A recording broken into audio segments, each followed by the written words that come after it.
Bueno, entonces, igual que la última vez que nos vimos, agradecidos, ¿no? por la invitación y también espero que entre todos podamos contribuir al tema y nada, y seguir creciendo, ¿no? En cuanto a este conocimiento y más en este tiempo en el que vivimos. Hoy se va a hacer un punto al final que hallé bastante interesante de estos estudios. Esta es la segunda parte, ¿no? La continuación de la última vez.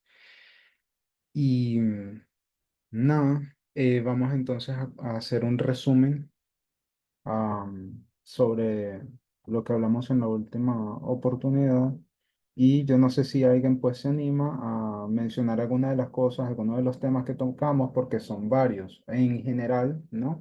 Lo que hicimos fue tomar en cuenta lo que era la analogía o la parábola, ¿no? Que se nos da a través del cierre o la cremallera de cómo un objeto viene a estar compuesto de dos elementos y todavía seguir siendo un mismo elemento, ¿no? Entonces existía esa relación o sí, esa relación de dos elementos y al final son una misma cosa. Lo vimos también que Dios había puesto ese ejemplo en la naturaleza, en la relación del matrimonio. Sí, y vimos también cómo esa relación del matrimonio está relacionada con lo que es la primera tabla o los primeros cuatro mandamientos, que es decir, el sábado y el amor al prójimo, representados en esa relación, ¿no? del matrimonio. Entonces, eso fue como una de las partes principales de las que se habló. El 4 y el 6 estando relacionados el uno con el otro y vimos, o mejor dicho, tocamos la cita de Primera de Juan 4:20 y también la cita del deseado de todas las gentes. Ya lo busco acá en el español. Eh, deseado de todas las gentes, ok, DTG 559 párrafo 2 en donde se nos dice de que cuando Dios ocupe en el trono del corazón su lugar legítimo, nuestro prójimo recibirá el lugar que le corresponde. Le amaremos como a nosotros mismos. Únicamente cuando amemos a Dios en forma suprema, será posible amar a nuestro prójimo imparcialmente. Entonces, en ese sentido, cómo tú amas a Dios es a través del prójimo y cómo tú amas al prójimo a través de Dios. O sea que vemos esa relación allí bien estrecha entre estas dos tablas. Eso fue una de las cosas que vimos. ¿Alguien recuerda qué otra cosa tocamos? Aquí yo lo tengo de todas formas, pero me gustaría, si alguna lo recuerda.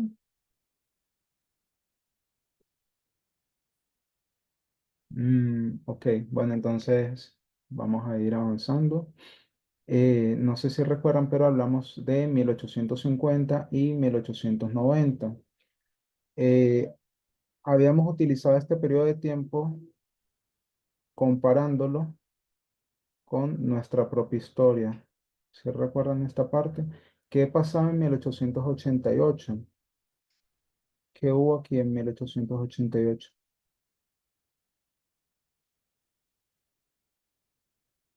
Una ley dominical.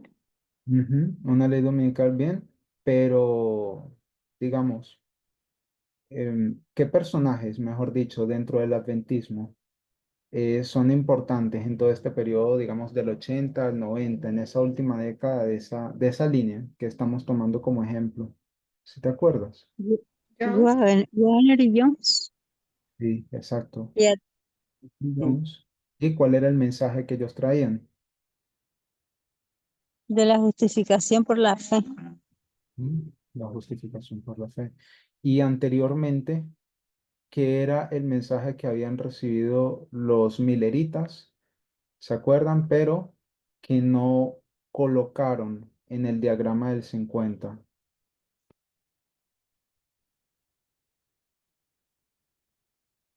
¿Cuál fue ese mensaje que existía en ese tiempo, pero que lo descuidaron?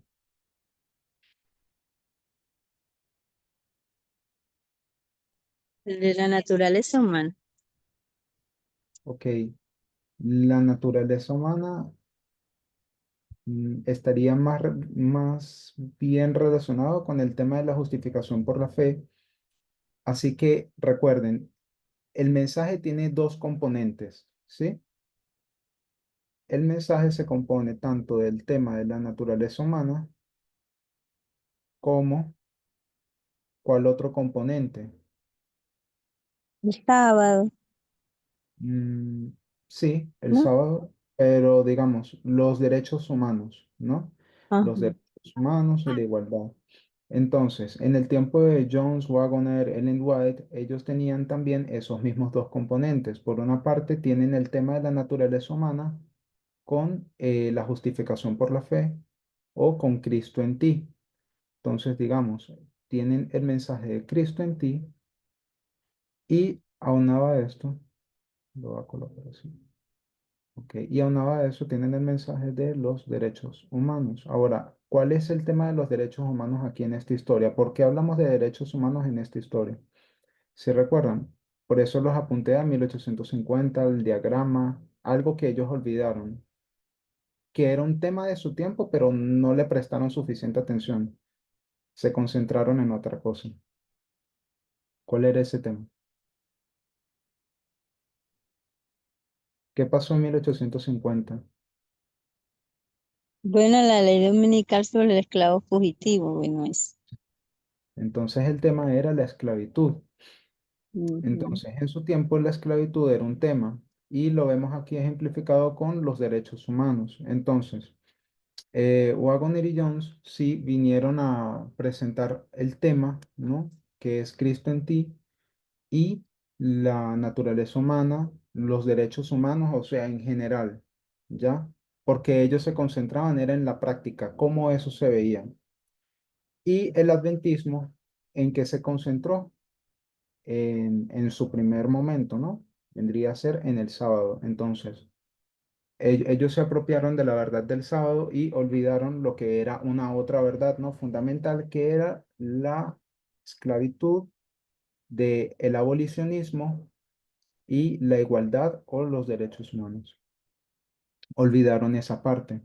Entonces, digamos, ellos le dijeron, ok, el sábado, y cuál fue la parte que ellos descartaron acá.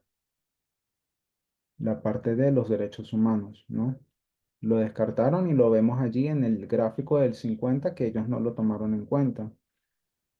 Ahora, cuando lo comparamos aquí con la historia reciente, digamos 2018 o 2019 o ese pequeño periodo, ¿no? Como un ejemplo, ¿qué mensaje se dio? ¿Cuál era el mensaje que se dio en el 18 y el 19? Igualdad. Ujú. La igualdad o derechos humanos, la misma cosa. Entonces, tenemos que se nos dio el componente de la igualdad y en un principio, cuando el primer ángel identificó que estábamos en el tiempo del fin, a qué era lo que esa persona apuntaba, qué era lo que él creía, ¿no? Que era el tema de la ley dominical. Él no lo creía como que si fuese igualdad, ¿verdad? Él lo veía como que si fuese todavía el sábado y el domingo, esa controversia. Entonces, si puede identificar, es básicamente el mismo patrón. Entonces, tienes aquí que al final de esta línea se te presenta el tema de la igualdad, de los derechos humanos, de Cristo en ti, la naturaleza humana. Y por otra parte, en un principio se te dio el tema del sábado porque la ley dominical se acerca y tienes que estar listo. Ese era el pensamiento, ¿no? Que se tenía. Entonces, en un contraste, porque aquí hay una comparación y vemos de que hay una dinámica parecida, pero en contraste con la historia de el Israel moderno alfa, vemos de que lo que se aceptó, ¿cuál fue? ¿Cuál fue de estas dos? La que se aceptó. ¿Igualdad o sábado? Digamos, en un primer momento. cuando hubo todo este tema, esto es solamente un resumen, la última vez también lo mencionamos y solamente quería como recapitular eso.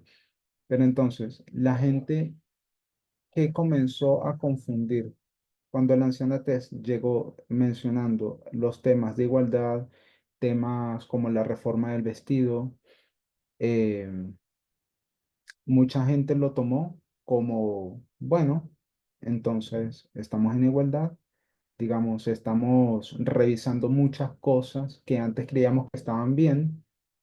Entonces, ¿qué tema surgió allí que ellos dijeron como que, bueno, esto quizá como ya no es tan importante, lo podemos dejar a un lado? Entonces, ¿cuál de esa verdad se dejó a un lado, por lo menos en un primer momento de esta etapa, ¿no? De 2018 al 2019 por allí, cuando estábamos revisándolo todo? ¿Cuál se dejó a un lado? ¿Fue la igualdad o fue el sábado? Cuando hablamos del tema, por ejemplo, y ustedes también ya lo vieron, el de yo no tengo libertad o la falsa libertad, pensando en ese tema, ¿cuál de estos dos? No se acuerdan. Bueno, o capaz no se atreven a decirlo. Bueno, pues era el tema del sábado, ¿ya? El tema del sábado se descuidó y se favoreció el tema de la igualdad. Pero, ¿qué es lo que se nos enseña acá, en estas tablas, ¿no? De la ley? ¿La igualdad estaría relacionada con cuál? ¿Con los cuatro o con los seis? Con los 6. Exacto. Entonces, aquí está la igualdad y el sábado con cuál estaría aquí representado. Con los 4. Entonces, vemos de que están relacionados. No se puede abandonar uno y favorecer al otro. ¿Por qué? Porque los dos son un reflejo el uno del otro, por decirlo así. Necesitas de ambos para que sea el mensaje completo. Y cuando se descuida en un principio por la falsa igualdad o o el concepto, ¿no? que se tenía de igualdad que no estaba bien formado, en esos primeros meses se favoreció el tema de la igualdad y comenzó a relajarse, ¿no? El tema del sábado, por ponerlo en términos generales. Pero ¿cuál es el principio que estudiamos la en la última presentación? El principio era el que vemos en Mateo 19:6, que era que lo que Dios ha unido, el humano no lo puede separar. Entonces, si Dios ha unido estos dos componentes, el ser humano no tiene un derecho a relajar ninguna de las dos, ¿ya? Porque el sábado fue dado para el ser humano, ¿ya? Y es para favorecerlo en su conexión con Dios, pero también con otras personas. Bueno, eso fue como un breve resumen. Luego hablamos sobre, entonces este es un principio y lo que Dios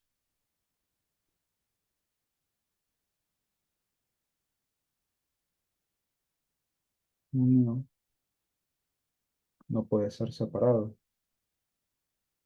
Por cierto, si alguien tiene alguna idea, opinión, por favor hable, porque como ahorita no estoy viendo, ¿ya? De quién tiene la mano, si alguien tiene la mano levantada, o si alguien quiere opinar, lo puede hacer libremente, eso no hay ningún problema, ya me puede interrumpir cuando sea. Y también, si alguien considera, y esto me faltó decirlo en la última presentación, de que hay algo que haya que añadir o que haya que corregir o que haya que refinar, porfa también, porfa, es necesario ya que lo digan, que hablen, para que no se transmitan, ¿no? Ideas que capaz puedan llegar a confundir, porfa. Entonces no puede ser separado. Vimos entonces de que eso es un principio, porque no se ha movido desde su comienzo hasta el día de hoy, se ha mantenido así. Vimos entonces de que en este periodo de la historia, que lo identificamos como un ejemplo, ¿no? Del desierto, el adventismo se encontraba en negligencia. Y esa negligencia vino dada por qué. Esto habíamos hablado de esta cita, ¿no? De la Review and Herald del 1 de abril de 1890. Ese era el párrafo 7. Em, Allí se habla de que si no hubiera habido negligencia en el pasado para instruir debidamente al pueblo de Dios, no habría necesidad de llamar especialmente la atención sobre ello. Algunos de nuestros hermanos no están recibiendo el mensaje de Dios sobre este tema. Parecen ansiosos de que ninguno de nuestros ministros, perdón, sea parte de su manera anterior de enseñar las buenas doctrinas antiguas. Entonces, en este tiempo habían personas que tenían miedo de que se enseñasen doctrinas nuevas. ¿Y cuál era la doctrina nueva? Ella está escribiendo en 1890, así que ¿cuál era la doctrina nueva, entre comillas, que se estaba enseñando en este momento? En 1890 lo acabamos de ver. ¿Quiénes eran los que estaban acá? No hay la justificación por la fe. Exacto. Entonces, ese era el mensaje que ellos decían que era nuevo, que en verdad no era nuevo. Eso estaba acá en los diagramas del 50, que era la esclavitud, que era el amor al prójimo, que era abolir la esclavitud y favorecer la igualdad. Pero ellos lo vieron como un mensaje nuevo y tenían miedo de que ministros comenzasen a enseñar esa nueva doctrina, ¿no? Entre comillas, y abandonase la antigua forma de enseñar, que era esta, que la habíamos visto como ejemplificada con el sábado. Entonces ellos entraron en esa condición laodicense fue por sus sesgos, por el miedo, ¿no? De que se fueran a desviar. Y resulta que ese miedo los llevó fue a terminarse desviando, ¿no? Del propósito, como lo vimos con Abigail de esta mañana. El propósito de la iglesia, el propósito de las dos instituciones de Estados Unidos y la iglesia era proteger al pueblo, el barco de Alejandría, y ellos olvidaron eso, ¿ya? Y hoy en día solamente estamos repitiendo la historia. Eso pues en términos generales.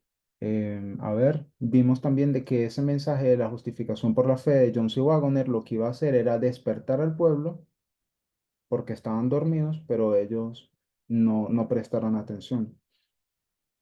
Ahora, Perdón, César, ¿sí? César, la discrepancia que hubo entre Bates era y Wagoner, ¿cuál fue acerca de la ley?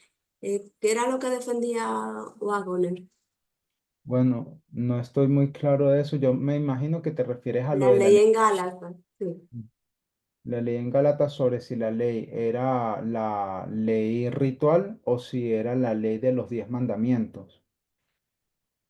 Si no estoy mal, Ellen White hablaba de que se podía hacer la aplicación de ambas, ¿ya? Porque, ¿qué pasa? Obviamente la ley de los mandamientos es eterna y el adventismo siempre lo defendió así, pero lo que se quería mencionar era que tenías que siempre apuntar hacia Cristo. Entonces, que se corría el riesgo de ser puramente legalista.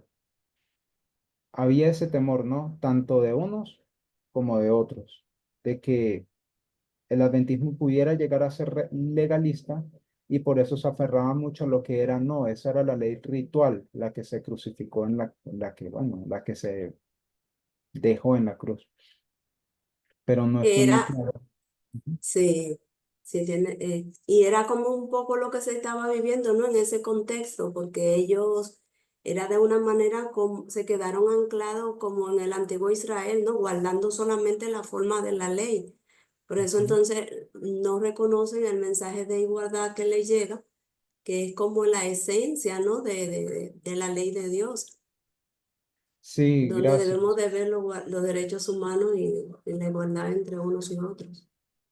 Exactamente, gracias por recordar eso, sí, y es que básicamente ese mensaje ya de la igualdad y de los derechos humanos iba hacia eso, era apuntar hacia la esencia, pero olvidaron eso y solamente se enfocaron en una parte de la ley, y como ya vimos, ¿no? Antes de que no está bien guardar simplemente las 4 primeras y olvidarse de las 6, y al mismo tiempo tampoco está bien solamente concentrarse en las 6, olvidándose de las primeras 4, porque tienen la misma naturaleza, tienen el mismo autor, tienen la misma mente, por decirlo así, es el mismo autor, el de ambas tablas. Entonces siempre lo tienes que recordar y relacionarlo, y son cosas que Dios unió. Entonces, bueno, gracias Iris por ese comentario. Y sí, o sea, repito, no estoy muy claro sobre cuál es, porque tampoco he leído material así sobre, o digamos, extensamente sobre la ley en Gálatas. Solamente sé que si no estoy mal, Ellen White hablaba de que se podía hacer ambas aplicaciones, ¿ya? Como para mantener el orden entre uno y otro bando que estaba como pujando. Unos eran, no era la ley ritual y otros eran, no era la ley de los 10 mandamientos. Pero si entonces se decía que era la ley de los 10 mandamientos, entonces ¿qué? ¿Te volvías evangélico? ¿Ya vas a abandonar entonces el adventismo y vas a abandonar el sábado? Entonces, como les digo, o sea, era ese contexto, la negligencia y ese estado, ¿no? De somnolencia, estar dormido. Por esa razón ellos no pudieron entonces aceptar estos mensajes, lo veían como algo nuevo, lo veían como algo que confrontaba todos sus fundamentos y por eso hubo tanto rechazo, ¿ya? No estoy claro de si Jones y Waggoner estaban a favor de la ley ritual o si era a favor de lo del tema de la ley moral. No, no estoy claro sobre eso, entonces ahí me disculpas. Este, bueno, ahora avanzando, ya la última parte, y esto es apenas es el recuento, ¿no? De lo que habíamos visto antes. Habíamos mencionado el tema de la naturaleza humana, ¿sí? Y de que Cristo adoptó nuestra propia naturaleza y que nos dio un ejemplo, ¿ya? Que en este caso la naturaleza de Cristo y la naturaleza humana son básicamente una cara de la misma moneda, ¿ya?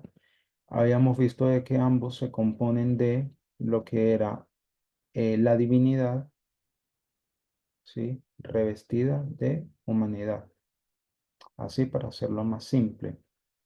Entonces, humanidad y aquí la divinidad. Ambos estaban unidos en el caso de Cristo y es lo que también se requiere en nuestro caso. Ahora, ¿por qué esto es importante? Que creo que no lo mencioné en la última presentación, si no estoy mal. ¿Qué pasa si tú separas estas cosas, la humanidad y la divinidad? ¿Cuál es el problema? ¿Por qué el adventismo está fallando en cuanto a esto? O mejor dicho, ¿qué cree el adventismo que va a pasar en la segunda venida? Ellos dónde ponen el foco acá, en este tema, ¿no? De la naturaleza del hombre, ¿dónde ellos ponen el foco? ¿Cómo ellos lo entienden? Si lo recuerdan. ¿Ellos lo Que separan o no lo separan? cuando venga Cristo es que se va a sufrir la transformación del carácter. Ujú. ¿Y por qué es? Porque, ¿ellos lo separan o no lo separan esto? ¿Separan al humano Sí. de lo divino o no? O mejor dicho, no lo humano y lo divino.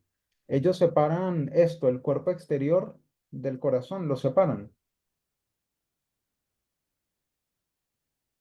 Porque ellos tampoco entienden este tema de la naturaleza humana, pero ellos separan lo que es nuestro cuerpo exterior de lo que es el carácter. No, no lo recuerdan, esa parte.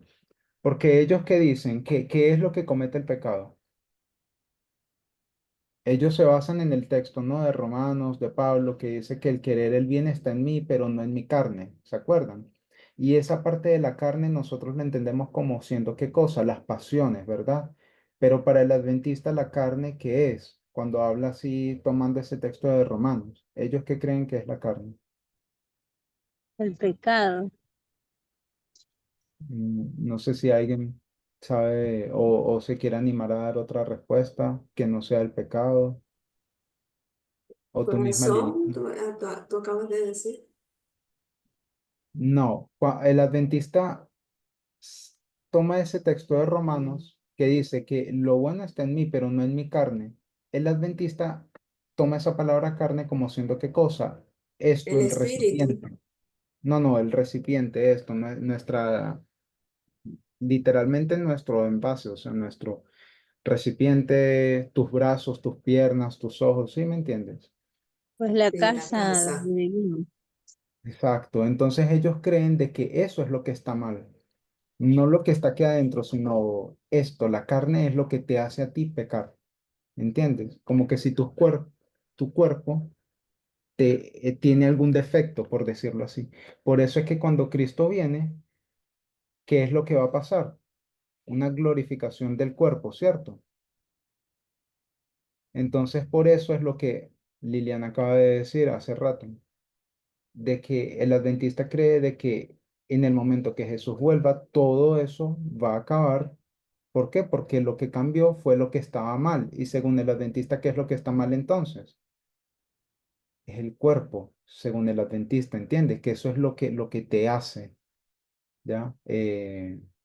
Pecar, lo que te hace hacer daño, porque no puedes controlarte, ya no puedes controlar esa parte de ti.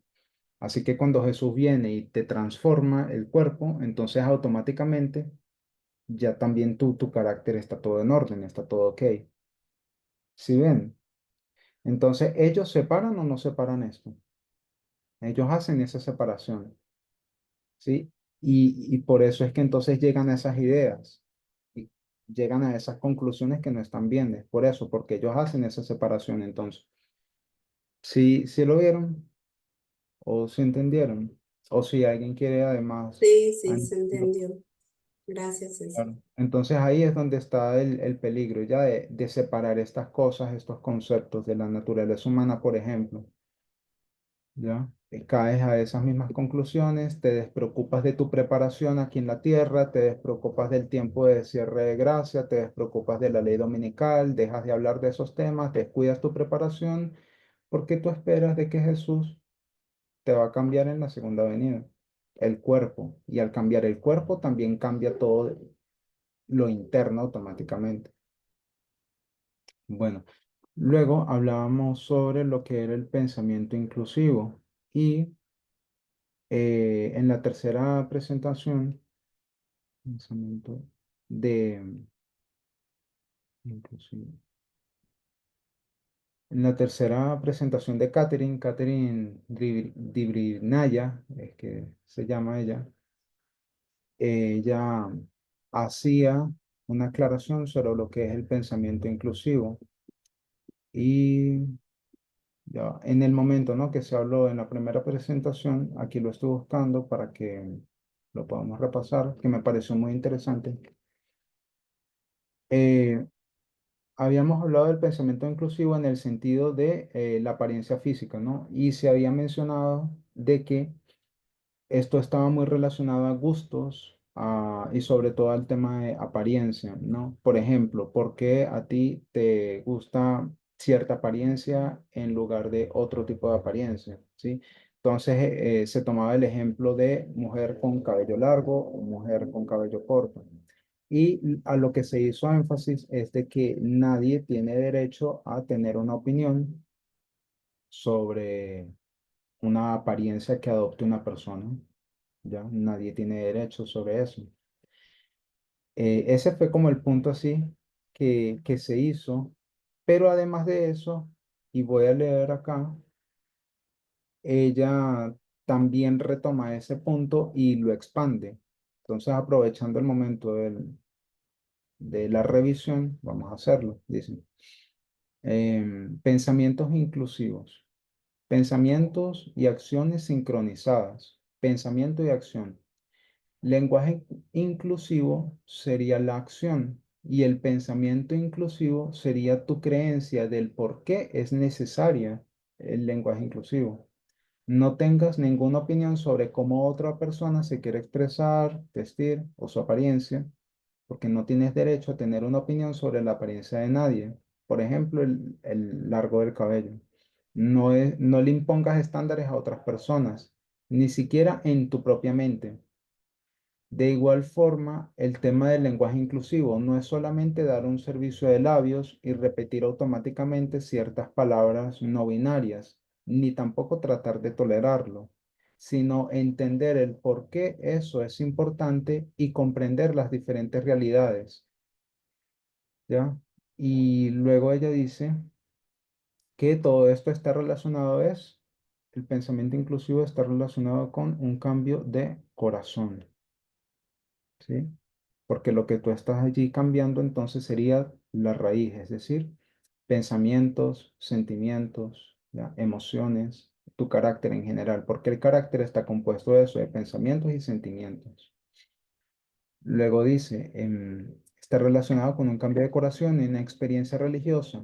El feminismo radical está relacionado con la experiencia religiosa porque afecta toda nuestra raíz. La inclusión a nivel individual y a nivel grupal, si se quiere decir así, sería una cultura de inclusión en el movimiento. Y en esta parte, sí hallo algo como me, o bueno, lo siguiente que vamos a hablar, sí me causó como, ¿cómo le explico? Fue difícil de digerir, ¿ya? Porque no sé si se han dado cuenta, pero existe una, por decirlo, una controversia o eh, algunos límites, ¿no? Que se han puesto, o sea, hablando en términos de generales sobre la cultura de la cancelación. Cultura de la cancelación, no sé si han escuchado este término, y lo que es el tema de la libertad de expresión, ¿no? Expresión. Entonces, básicamente, la cultura de la cancelación es lo que han adoptado muchas compañías de cancelar a personas que se saben que están relacionadas con temas como abuso sexual, violencia doméstica, eh, pederastía y cosas que obviamente son desdeñables que nadie comparte. Entonces, se han dejado a un lado a ciertas personas, ¿no? En cuanto a eso, y es obvio, ¿no? O sea, eso es más que evidente que tienen que hacerlo. Por otra parte, también se habla de cultura de la cancelación cuando, por ejemplo, alguna persona quiere hacer algún tipo de chiste o alguna broma que obviamente va a lesionar a otras personas, cancelan a esa persona o la repudian, por decirlo así, y expresan ese repudio. Y cuando se habla de libertad de expresión es, bueno, pero yo tengo la libertad de también expresar ciertas ideas, no sé qué, o sea, existe esta controversia, ¿no? Lo mismo de siempre, igualdad contra libertarianismo o libertad absoluta. Pero luego lo que ella habla es lo siguiente, y aquí es donde por eso lo hallé como difícil, ¿no? De digerir el tema de la cultura de grupo, porque ella aquí va a utilizar lo del tema del pensamiento inclusivo y va a hablar de la cultura de grupo, o por decirlo así, la cultura del movimiento. Y ella dice, ejemplo, un o una feminista principiante hacia un o una feminista experta, se le dan instrucciones a la primera sobre cómo actuar en relación a la segunda. Entonces vamos a diseñarlo acá. Entonces aquí hay una persona y aquí hay otra persona. Uno es principiante, otra es experta, ¿ya? Esta de aquí, la segunda es experta, la primera es principiante. Entonces a esta principiante se le dan instrucciones sobre cómo se tiene que dirigir a otra persona con un lenguaje inclusivo, por ejemplo. Pero luego esta persona que se supone que es experta en el tema del feminismo, también se le dan ciertas instrucciones sobre cómo tiene que dirigirse a esta persona. Y es que si esta persona principiante comete algún tipo de error, porque no estamos hablando aquí de abusos o violencia ya, sino digamos errores, digamos a la hora de dirigirse a alguien, poniendo el ejemplo del lenguaje inclusivo, por decirlo así, la feminista experta también tiene que tener en cuenta, y aquí es donde ella va a decir lo siguiente, va a tomar Mateo 9, a ver, Mateo 9, del 11 al 13. Mateo 9, del 11 al 13. ¿Qué dice allí? No sé quién está conectado o conectada. Si alguna me puede ayudar allí a leer estos versos, Mateo 9, del 11 al 13. Estas son las instrucciones que se le dan a esta segunda persona, ¿no? Que es feminista experta en relación a la primera.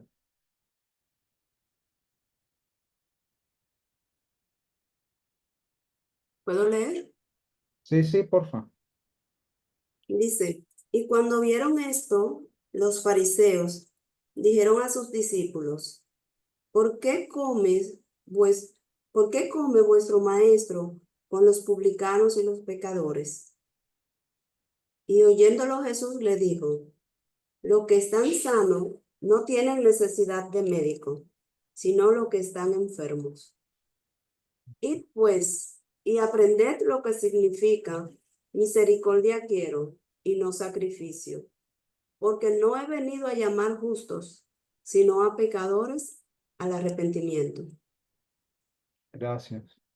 Pues obviamente, y ella también durante el video hace la exhortación de que aquí no se está hablando de situaciones de abuso, no es una violencia así directa, no están hablando de que la víctima tenga que convivir con el victimario, no, nada de eso se está hablando. Se están hablando de, por ejemplo, errores, digamos, a la hora de referirte a otra persona en específico, ¿no? Sobre el tema del lenguaje inclusivo o incluso bueno, no, la verdad no tengo así muchos ejemplos sobre qué pudiera considerarse como un error en ese contexto, ya, pero si me entienden, no estamos hablando de que la víctima y victimario tengan que convivir, ¿ok?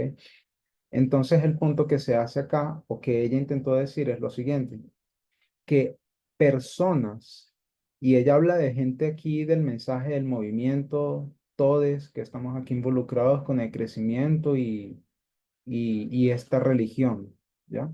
Que es el feminismo radical. Dice, personas que aún tienen sesgos sexistas sinceras, tienen derecho a hacer preguntas sexistas o hablar de temas sensibles y no ser silenciados ni avergonzados por preguntas de ese tipo. No se habla de situaciones donde hay un abuso presente. Eso es lo que ella dice. Y sigue diciendo, tampoco expertas en el feminismo deberían ser silenciadas por traer temas a colación solo porque incomoden a ciertas personas, sino que debería haber una discusión abierta y de forma respetuosa de todas las partes. Y termina diciendo, el movimiento, y lo compara con un hospital, no echa fuera a los enfermos, aplicando el texto, no este, de Mateo 9, del 11 al 13. No echa fuera a los enfermos. Sería impedirles el viaje hacia la salvación a personas que estén en ese camino y que estén tropezando. Feministas deberían de ayudar a personas sexistas a volverse feministas inclusivas. Esta debería ser la cultura de la inclusión y no de dejar personas atrás. Entonces, a mí se me pareció como, eh, si lo hallé diferente y muy nuevo y enseguida uno de los primeros instintos fue como que se está diciendo entonces de que se tiene que permitir que las personas ejerzan su libertad por encima de la igualdad, pero resulta que el punto que se hace no es tanto ese, sino el punto que se hace es de que si hay personas que todavía están luchando con ciertos temas y con ciertas cosas no sexistas, que aún así se reconozcan como tal, que sí son sexistas, pero que todavía tengan esa posibilidad ya del cambio y de poder hablar de esos temas de manera de que puedan crecer, pues, o de manera de que puedan cambiar sus pensamientos, ¿ya? Porque como ella lo dice también, y me gustó mucho esa analogía, el movimiento es un hospital y un hospital no echa fuera a los enfermos, tampoco se está diciendo, ¿no? De que el misógino que está enfermo, entonces se acepta así abiertamente en su conducta, en sus actitudes recientes, por decirlo así. No, no estamos hablando de eso, sino que se está hablando de personas que están buscando cambiar, que capaz están luchando con ciertos temas y que el movimiento debería de tener esa amplitud, ¿no? De, de poder abordar esos temas que son sensibles, son delicados, pero de forma de que la otra persona cambie, ¿ya? De que haya una discusión abierta, sincera, tanto de feministas expertos y expertas, como de feministas, por decirlo así, ¿no? Inexpertas o principiantes, ¿ya? Entonces yo no sé si alguien quiere hablar sobre este punto, porque este punto lo acabo de ver apenas esta mañana, hace unas horas. Este ya era la tercera parte de esta serie que ella tuvo de 3 partes y arrancó hablando sobre este tema del pensamiento inclusivo, que yo también tenía mucho interés en saber porque no es un concepto como que se habla mucho, ¿ya? Y ella lo vinculó con este tema de la cultura de grupo y lo hallé interesante y no sé, ¿qué piensan ustedes de eso?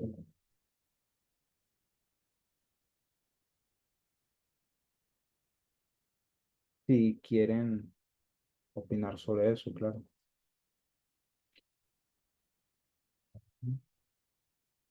César, ¿eso se podría asociar con la cultura de grupo de lo que tú acabas de hablar? Con, por ejemplo, el crecimiento que lleva, ¿no? El movimiento a nivel colectivo. ¿Cómo vamos creciendo a nivel colectivo?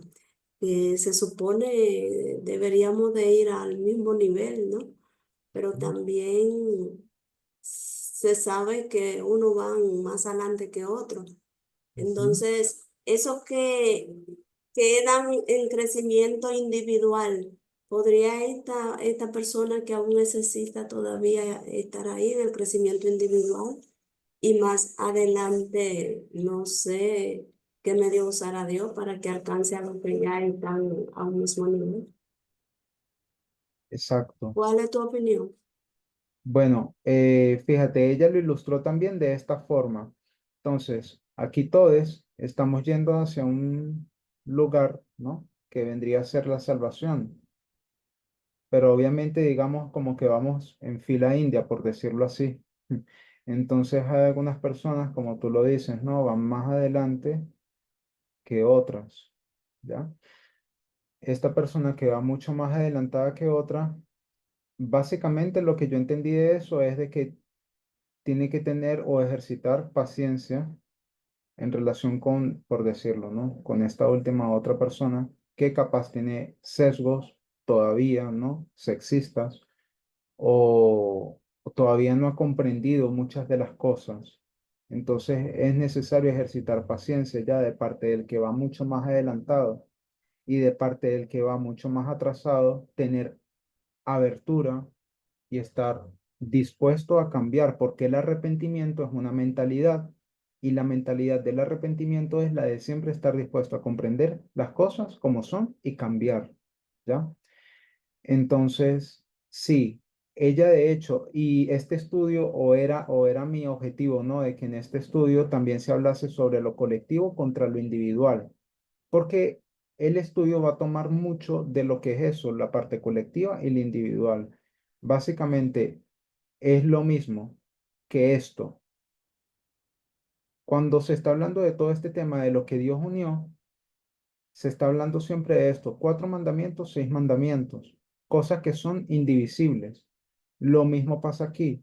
El crecimiento individual y el colectivo tienen que siempre ir uno de la mano del otro. Son cosas que Dios ha unido también, ¿ya? Cuando tú estás en ¿la iglesia qué es? Es un conjunto de individuos, ¿no? Entonces el colectivo es la iglesia y la iglesia está conformada por individuos. El individuo adopta la identidad del grupo. No sé, bueno, yo no soy sociólogo, pero hay algunos conceptos de sociología, ¿no? Generales que la gente también ha comprendido, como lo que es la identidad, ¿ya? La identidad se forma no solamente como algo mío personal, mi experiencia personal única, sino que también se ve afectada por el ambiente y lo que es el colectivo. La iglesia es un colectivo de personas, así que mis pensamientos y mi identidad se va a ir conformando al mismo tiempo que yo permanezco aquí en el colectivo. Mi identidad también depende del pensamiento colectivo, ¿entienden? Y al mismo tiempo el pensamiento colectivo obviamente también se alimenta del pensamiento de los individuos que componen el colectivo, ¿ya? Entonces, todas las personas que conforman el movimiento, un grupo, un mensaje o como tú lo quieras llamar, eh, cada persona tiene diferentes niveles o cada persona tiene diferentes dones. Cada persona, si es sincera, va a aportar para el crecimiento colectivo. Esa persona va a crecer y al mismo tiempo el colectivo va a crecer. Y de hecho, una de las críticas que se les hace a muchos grupos feministas es eso. Por ejemplo, em, hay grupos feministas en las que no se les permiten hablar a hombres, por ejemplo, en específico, hombres, no. ¿Por qué? Porque el hombre ya ha tenido, o sea, se basan en el hecho de que uno ha tenido prácticamente voz durante miles de años, mientras que las mujeres apenas han intentado descubrir su propia voz y expresarla hasta hace muy poco. Entonces se intenta que no se hable o que ciertas personas no hablen, ¿ya? No lo hacen por mal, sino que simplemente se hace como para que haya una expresión ya de verdaderamente el sentir de un colectivo que ha sido oprimido, que es en el caso de las mujeres. Pero entonces esa es una de las críticas que incluso feministas hacen hacia otras feministas, de que eso, ese tipo de actitudes, impide el crecimiento de como tal el feminismo, ¿ya? Entonces, este, esta parte, ¿no? De ese estudio, a mí me hizo como, en un principio, me hizo dudar mucho y no entendía muy bien de lo que ella quería decir sobre, bueno, entonces ahora es libertad sobre igualdad, pero resulta que no, porque aquí no se está hablando de un abuso, no se está hablando de víctima y victimario conviviendo, ella lo aclara, sino que se está hablando es de un crecimiento, ¿no? De la persona como individuo y del grupo, porque el grupo se compone de personas y la persona que está dentro del grupo va a ir comprendiendo y alimentándose también de toda la identidad de grupo, hasta el punto en el que ya esa persona se asimile completamente a la identidad de todo ese grupo. Entonces yo no sé si alguien más quiera opinar sobre eso y tampoco sé si me deje entender, Iris. Sí, gracias, César. Todo No bien. Sí, sé si alguien... yo también entendí Ah, esta. bueno, bueno, pues me alegro. Bueno, entonces, eso sobre el pensamiento inclusivo y ya terminamos entonces esa recapitulación de esa primera parte y ahora la segunda parte y la tercera la voy a hacer bien general, pero tocando los puntos no principales. Así súper rápido porque obviamente cada persona tiene sus cosas que hacer y sus propios estudios. Entonces, habíamos hablado de que hay dos testigos. Primero tenemos a Jones y Waggoner, el tema de la justificación por la fe y los derechos humanos. Ese es un testigo. Y el otro testigo era Pablo. Eso lo habíamos tocado en la clase anterior, donde se hablaba de Gálatas 3:28, 3:28, entendiendo Gálatas 3:28 como igualdad, entre comillas, porque habla de que no hay libre, no hay siervo, no hay mujer ni hombre, no hay judío ni griego, sino que todos somos uno en Cristo Jesús. Entonces, hablamos de que Pablo, obviamente en Filipenses, él le dice creo que era, uy, ya se me olvidó el nombre de, bueno, él lo menciona en el libro de Filemón, si no estoy mal, pero se me olvidó el nombre del esclavo. Pero le dice, bueno, vuélvete a tu amo. Onésimo.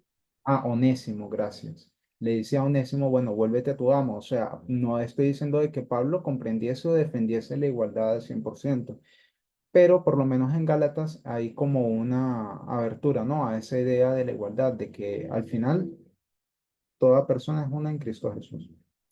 Y hablaba en Romanos 8 sobre la naturaleza humana, ¿ya? De que Cristo en ti te puede ayudar a vencer lo que es la carne, o sea, tus pasiones, no la carne del cuerpo, como lo creen otras personas. Entonces, estos dos, por triple aplicación, ¿a qué nos lleva? A que aquí tenemos un mensaje también de igualdad más Cristo en ti. ¿Sí? Ahora, em, a ver, ¿cómo tú llegas a tener este tipo de relación de que Cristo está en ti y de cambio? ¿Cómo ustedes crean o qué idea tienen ustedes? Esto sí ya es una pregunta bien general. ¿Cómo o qué estrategias, mejor dicho, ustedes sugerirían para alguien que quiera cambiar de corazón? ¿Sí? ¿Qué piensan ustedes? ¿Cuál estrategia o existe alguna analogía, alguna parábola en lo natural que lo puedan llevar a lo espiritual? ¿Qué piensan?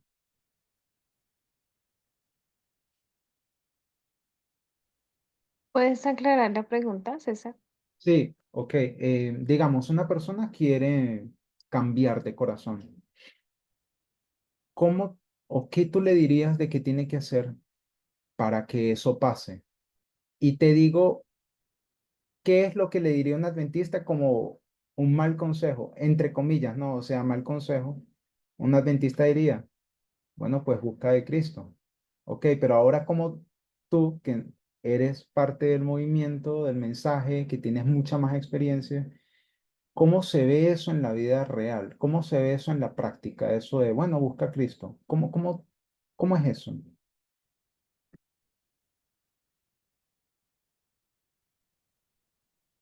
Si puedes dar algún ejemplo. No sé, de pronto pensaría en la parábola del sembrador. Vamos mucho nosotros. ¿Y qué sacarías allí de la parábola del sembrador? Pues Ujú. sería como un proceso, o sea, primero nosotros hablamos de la semilla, pero para sembrar esa semilla eh, tenemos que tener la fuente de información correcta, entonces empezaría por ahí, por información. Excelente. Me gusta mucho esa respuesta porque sí va bastante encaminada a lo que estoy buscando. Ahora, tienes la fuente de información, digamos de que tú le sugieres, no sé, es una persona que se la pasa viendo todo el día Fox News y sus mentiras. Y tú le dices, no, pero es tal cosa, es CNN, por ejemplo, o DW o algún otro canal que tú sabes de que es una correcta fuente de información. ¿Qué es lo que la persona entonces tiene que comenzar a hacer?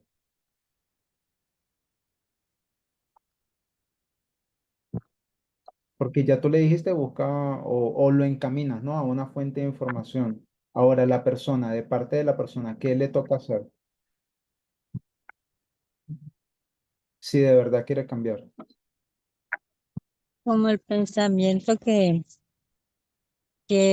Cindy colocó en el estado, la persona inteligente frente a una información cambia. Ok. Bueno, yo lo Algo voy a llevar así. a... ¿Cómo?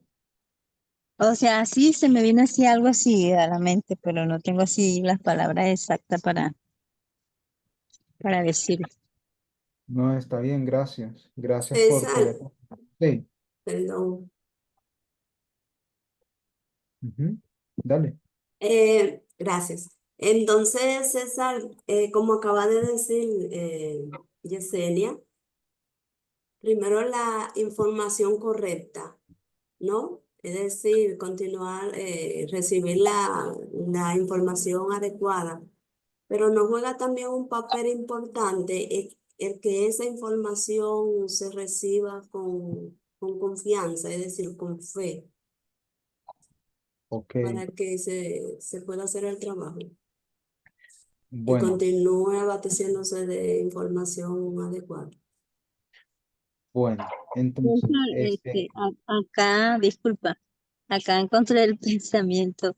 Dice, una persona inteligente cambiará su punto de vista si nueva información contradice su creencia. Una persona adoctrinada carece de esta capacidad. Está condicionada a descartar los hechos. claro. Bueno, Ese era el gracias, Carla. pensamiento que me refería. Bueno, sobre el punto que acaba de mencionar Iris, yo entiendo lo que quieres decir, de que la persona primero tiene que creer que está mal, pero digamos, o sea, que está mal en su pensamiento y recibir nueva información creyendo bueno, teniendo fe o creyendo de que esa información le puede cambiar, si es sincera, ¿no? Pero entonces, digamos, o sea, en la vida real, en la práctica, esto era lo donde yo iba y por eso el comentario de Yesenia fue muy acertado y en verdad todas hicieron un punto correcto. Y hablando sobre la fe, recuerden que también se puede intercambiar con doctrina. O sea, la fe y la doctrina son palabras intercambiables. Entonces, ¿cómo tú agarras y adoctrinas a una persona a una nueva doctrina? Entonces, con una nueva fuente de información.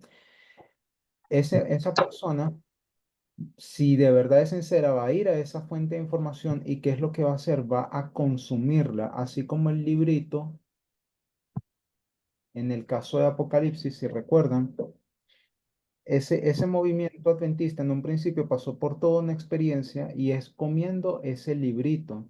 ¿Y qué es el comer, según la Biblia y según el espíritu de profecía? ¿Y qué es lo que tiene que comer?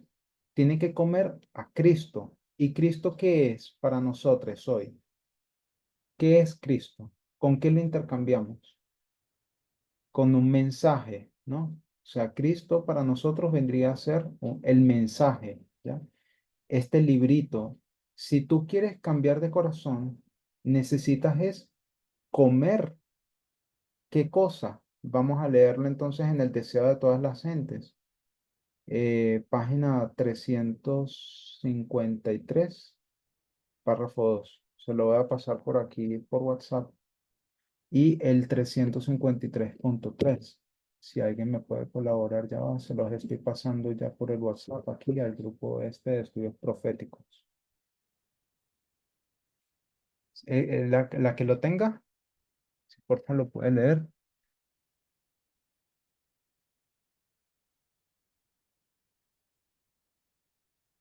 Yo leo. Yo Yo lo puedo leer. puedo. Ah, Ok, Ok. dale, dale, dale. ¿quién lee? Edu, lee tú. Gracias. ¿Cristo no suavizó su... ¿Esa? ¿La que está en estudios proféticos? Sí, O... sí, esa. Ahí está. Cristo no suavizó su representación simbólica. Reiteró la verdad con lenguaje aún más fuerte. De cierto os digo, si no comiereis la carne del Hijo del Hombre y bebiereis su sangre, no tendréis vida en vosotros. El que come mi carne y bebe mi sangre tiene vida eterna, y yo le resucitaré en el día postrero, porque mi carne es verdadera comida, y mi sangre es verdadera bebida. El que come mi carne y bebe mi sangre, en mí permanece y yo en él. Comer la carne y beber la sangre de Cristo es recibirle como Salvador personal, creyendo que perdona nuestros pecados y que somos completos en Él, contemplando su amor y espaciándonos en Él, absorbiéndolo. Es como llegamos a participar de su naturaleza.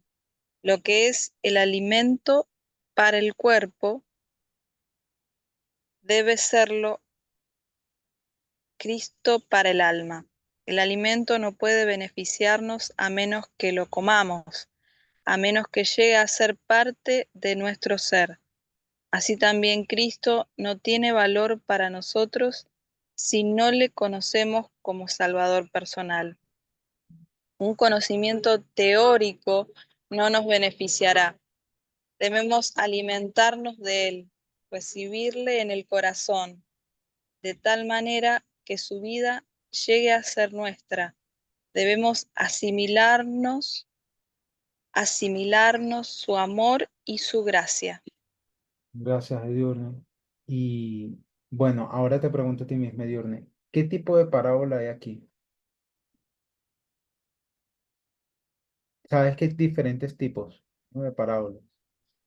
Sí, a ver, vos decís los modelos, sí, de construcción. ¿Esos a qué te referís? Eh, es que si te lo digo ya te daría toda la respuesta, pero digamos, Ah, un tipo de parábola, un ejemplo sería alfa y omega. ¿Cuál sería otro tipo de parábola que ves aquí en estos textos o que puedes aplicar?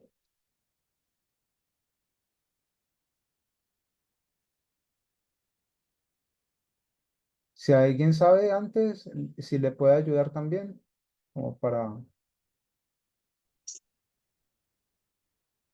¿Qué tipo de parábola? Sabes que hay varios tipos, entonces tenemos alfa y omega, tenemos causa y efecto, por ejemplo, tenemos comparar y contrastar.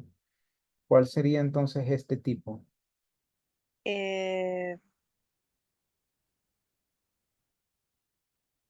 ya en el texto repetición y ampliación, ¿a eso te referís? No. Ese es un tipo de parábola también, sí, pero digamos, en este caso se está hablando de algo que tú tienes que hacer, que es una acción. ¿Cuál es esa acción? Que César, te ¿no dice, sería lo espiritual y lo literal? Ah, exacto. claro. Entonces, allí lo que se te demanda es de que comas, ¿sí? Y bebas la sangre de Cristo. Pero esa sangre es literal, ¿acaso? ¿Es acaso literal No, esa sangre? Exacto, es de forma espiritual. Mm. Entonces, ¿cómo tú ves esto de forma espiritual?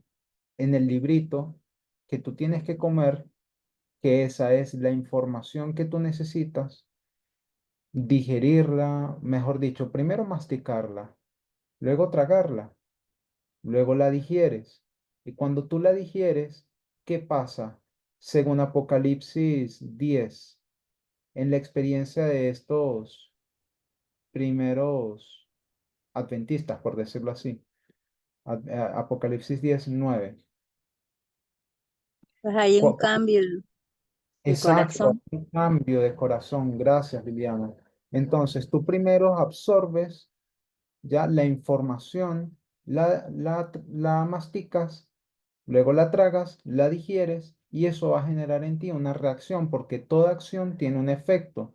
Entonces, cuando hablamos de la naturaleza humana, cuando hablamos de ese cambio que tiene que haber en el corazón, entonces hablamos en primer lugar de la estrategia o cómo puedes hacerlo. Y Yesenia entonces nos recordó ir a la fuente de información, porque antes, cuando estábamos en el adventismo, estábamos en qué fuente de información conservadora. Hoy en día estamos en un otro tipo de fuente de información. Le pueden llamar liberal por ponerle un nombre. Le pueden decir feminista también o progresista, ¿ya? Entonces, ¿cómo tú esperas que alguien cambie de corazón si está consumiendo una fuente incorrecta? Primero la fuente tiene que ser pura antes de que la persona pueda llegar a ser purificada, ¿ya? Entonces, al tú consumir de una fuente pura, tu vida también va a cambiar por consecuencia, si eres sincero de verdad, ¿ya? Entonces, tenemos este ejemplo, ¿no? Del librito y ahora otra vez regresamos a lo que es el tema de lo que Dios unió. Tenemos dos tipos de libro. Vamos, les voy a compartir esta cita rapidito. Eh, Tampoco quiero usar así tanto de su tiempo, qué pena. Lo que pasa es que a veces me explayo de más y perdón. Aquí les paso este texto. Estamos bien de tiempo, César, no te preocupes. Ay, gracias. Pues si pueden leer aquí este texto que les acabo de pasar para otra vez regresar al punto principal de lo que Dios unió. Leo. Dale. Dice, puesto que el libro de la naturaleza y el de la revelación llevan el sello de una mente maestra, no pueden sino hablar en armonía, con diferentes métodos y lenguajes, dan testimonio de las mismas grandes verdades. La ciencia descubre siempre nuevas maravillas, pero en su investigación no obtiene nada que correctamente comprendido discrepe con la revelación divina. El libro de la naturaleza y la palabra escrita se alumbran mutuamente. Nos familiarizan con Dios al enseñarnos algo de las leyes por medio de las cuales Él trabaja. Entonces, ¿cuántos tipos de libros hay? Habla Según de ese. dos, Exacto, habla de dos. ¿Y cuáles son? la naturaleza y la revelación. Bien, Y eso, la, la revelación. pues, la palabra escrita, Bueno, ¿cierto? pero me gusta más revelación porque cuando hablamos de revelación, entonces, ¿qué incluimos allí? ¿Solo la Biblia? El espíritu de profecía. También. Entonces tenemos la Biblia y el espíritu de profecía, ¿ya? Y tenemos el libro de la naturaleza. Ahora, ¿qué creen ustedes que esté allí en la naturaleza, aparte de nosotros, seres humanos? ¿Qué cosa está allí dentro de lo que es el libro de la naturaleza? Bueno, yo les voy a ayudar. Están eventos actuales, ¿no? Política, ¿sí o no? Porque antes nosotros entendíamos que la naturaleza era árboles, animales, eh, sí, insectos, planetas, estrellas, etcétera. La gente puede llegar a tender a pensar de que, bueno, eso es la naturaleza, pero hoy en día tenemos la comprensión de que la naturaleza también involucra la parte política, ¿sí o no? Involucra, ¿qué otra cosa? Eh, Los eventos externos. eventos externos. Y dentro de los eventos externos, ¿qué ves allí? ¿Cuál es el evento externo que hoy en día eh, nos atañe? ¿Qué pasa hoy en día en el mundo? ¿De qué se habla en todo? ¿Qué representa la gran agitación? ¿De qué se habla en todo el mundo? Ustedes lo saben porque estamos en qué periodo de tiempo. Una ley dominical. Exacto. Si estamos en la ley dominical y la agitación que ya pasó hace mucho, Ujú. desde el 2021, estaba hablando de el evento que es la ley dominical, esa agitación tiene que hablar de qué tema, del mismo tema, ¿no? De la ley dominical. Entonces, Es ¿cuál vendría a ser ese gran tema que se habla hoy en día en todo el mundo, cuando se meten en internet en todas partes, todos los la periódicos? igualdad de género. Exacto, igualdad, feminismo, Ujú. ¿ya? Entonces, eh, entonces tenemos acá que la naturaleza también involucra al tema del feminismo. Entonces, dice, según la cita, de que el libro de la naturaleza y el libro de la revelación se retroalimentan o se alumbran mutuamente, ¿ya? Y es porque, a ver, ¿cómo llegamos a la comprensión de que la ley dominical, y esto la mayoría de la gente de la iglesia pues no lo llegó a comprender? ¿Por qué? ¿Cómo llegamos a la comprensión de que la ley dominical era el género y la familia? ¿Cómo llegamos a eso? ¿A partir de qué? ¿Qué estudiamos? ¿Se acuerdan? La comparación de primeros escritos con identificando cómo se ha visto la ley dominical en otros periodos de tiempo. Eso, gracias. Pero entonces, eso, es que estaba buscando otra respuesta. O sea, lo que dijiste está bien, pero, o sea, ¿a qué fuente tú recurriste? para tú entender de que la ley dominical era otra cosa que era la que tú antes esperabas. Entonces tú apuntaste a dos libros, ¿no? Primeros Escritos y 1888, la ley dominical, el conflicto de los siglos, compararlo y contrastarlo. Eso, entonces, ¿cómo se llama eso? La revelación, porque lo vimos hace ratico, ¿no? Que está la Biblia y el Espíritu de profecía. Entonces, tú llegaste a la conclusión de que el género y la familia es la prueba hoy, fue gracias a la revelación, ¿ya? Y al mismo tiempo, tú no pudieses haber llegado a esa conclusión dentro de la revelación si no hubiese sido por qué cosa. Liliana lo dijo en su respuesta. ¿Lo puedes repetir, Liliana? Por Tú los no pudiste. eventos externos. Exacto. Entonces, eventos externos y la revelación están ligados. ¿Y qué pasa cuando tú los tratas de separar?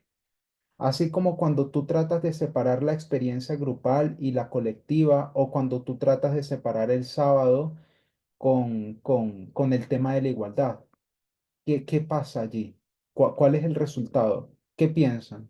Seguiríamos en la oscuridad, porque este, el movimiento milerita falló porque no vio los eventos externos. Entonces, no, nosotros pues no, porque es una historia de éxito, entonces no fallaremos Bien. colectivamente, pues. Bueno, gracias por la respuesta, Liliana, y voy a avanzar como para ahorrar tiempo, pero vean, si yo me concentrara, porque esto sí hay que tenerlo muy claro. A ver, muchas personas piensan, y por eso era el tema que también se tocó de la naturaleza del hombre, de que tú puedes llegar a ser una buena persona sin Dios. Digamos, hay muchas buenas personas en el mundo sin Dios. Ese puede llegar a ser un pensamiento y es un pensamiento que puede tentar a la gente, ¿ya? ¿Por qué? Porque, digamos, se han cometido errores muy feos y la gente se decepciona e intentan buscar buenas personas, digamos, viviendo el estándar del feminismo completo, digamos que son personas, por decirlo de alguna forma, lo voy a ilustrar aquí, los y las mejores feministas del mundo, ¿ya? Pero ¿cuál es el problema? El problema es de que aun que tú seas la mejor feminista del mundo, en el mundo, no en el movimiento, sino en el mundo, ¿qué es lo que pasaría? Todavía te falta la parte de Dios, todavía te falta la inspiración. Y ustedes dirán, pero es que eso no es malo, ¿cuál es el problema? Y si hay un problema. Y el problema es de que el feminismo en gran parte es un movimiento teórico, ¿ya? Eso es lo que es un movimiento que escribe teoría feminista. Así que cuando simplemente se enfocan en el feminismo y olvidan el aspecto de Dios, entonces no le atribuyen al sexismo el, digamos, el carácter que tiene, ¿ya? Entonces ven el sexismo, lo identifican, pero no lo ven con la misma forma o con los mismos ojos que Dios lo ve. Entonces, cuando alguno de nosotros que estamos aquí reunidos, eh, digamos, tiene algún mal pensamiento o, digamos, ve alguna cosa que sabe que es abiertamente sexista en la calle o la oye o algún vecino o algo, no sé si les ha pasado, pero es que lo ven con una, o sea, tienen una visión que es mucho peor de lo que capaz una feminista puede llegar, digamos, una feminista fuera del mensaje, fuera del movimiento, lo puede llegar a ver. Y es que ella puede llegar a ver las causas sociales, las causas sociológicas, o lo puede ver como lo que es, ¿no? Un delito, un crimen. Pero nosotros le atribuimos un carácter moral y religioso a eso, ¿sí o no? Porque la ley dominical es moral, ¿ya? Entonces le atribuimos ese carácter y ese peso moral. Y el feminismo, solo feminismo, sin Dios, carecería de darle ese gran peso moral que Dios le atribuye, ¿ya? Como un pecado que es horroroso. Sí pueden llegar a aproximarse mucho a esa visión, pero todavía les falta, ¿ya? Eso es lo que yo quiero decir. No estoy diciendo de que son malas personas, sino de que le falta esta otra parte, ¿ya? Entonces, para tú poder ser perfecto según Cristo, necesitas siempre estas dos partes, de la revelación y también de la naturaleza, o sea, del libro de la naturaleza, de los eventos externos y del feminismo. Te tienes que alimentar de esas cosas, porque ¿cuál es la otra contraparte, digamos, negativa? Si tú solamente te enfocas en la revelación y te olvidas del feminismo, ¿qué pasa contigo? ¿Quién da una idea? Ujú. Meneado. ¿Cómo? Estamos incompletos. Sí, pero estamos incompletos, sí, pero ¿cómo eso se ve? Porque en la parte del feminismo se vería como, no lo ven como un pecado, porque el pecado es un Ujú. sentido religioso, ¿ya? Pero el feminismo no se concentra en la parte religiosa, sino que se concentra en la parte más civil, ajeno a la religión. Lo ve como un pecado, perdón, lo ve como un delito, mejor dicho. Un delito y ya, y ven causas sociales, pero no ven lo que nosotros vemos, la caída de Satanás, de que la caída de Satanás es lo mismo que el tema de igualdad y libertad. No lo ven de esa forma, o sea, no le atribuyen ese carácter moral ya. Ahora, cuando tú solamente te concentras en la revelación, ¿qué pasa entonces y te olvidas del feminismo? ¿Qué ocurre allí? ¿A quién se le ocurre? ¿En qué foso caes? Porque tú no te puedes desviar a ninguno de los dos. Pero ¿en qué foso caes si te concentras en la revelación solamente? No sé si ustedes todavía siguen teniendo amistades, ¿no? De la iglesia adventista, pero, por ejemplo, en mi caso, no sé, hablamos de las recientes elecciones de Estados Unidos y la gente no ve en la iglesia, no ve a Trump como una persona tan mala como uno lo ve. Y todo es por causa de qué cosa.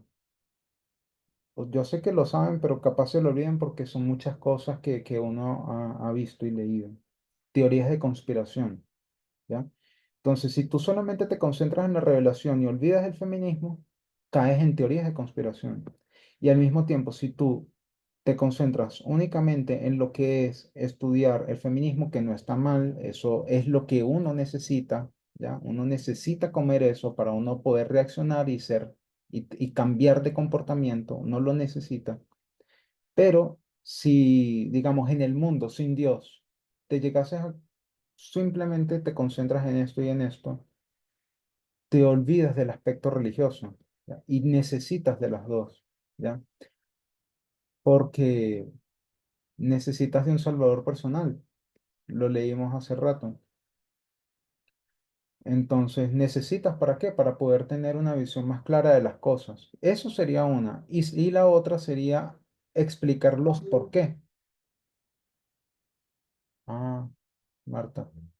Este, la otra razón sería de que si tú solamente te concentras, por ejemplo, en política y en eventos externos, pasaría que no explicarías el porqué de las cosas, ¿sí? Entonces Dios quiere que tú le comprendas a profundidad y te vas olvidando, o mejor dicho, o ves en la Biblia un Dios sanguinario, un Dios genocida, ¿ya?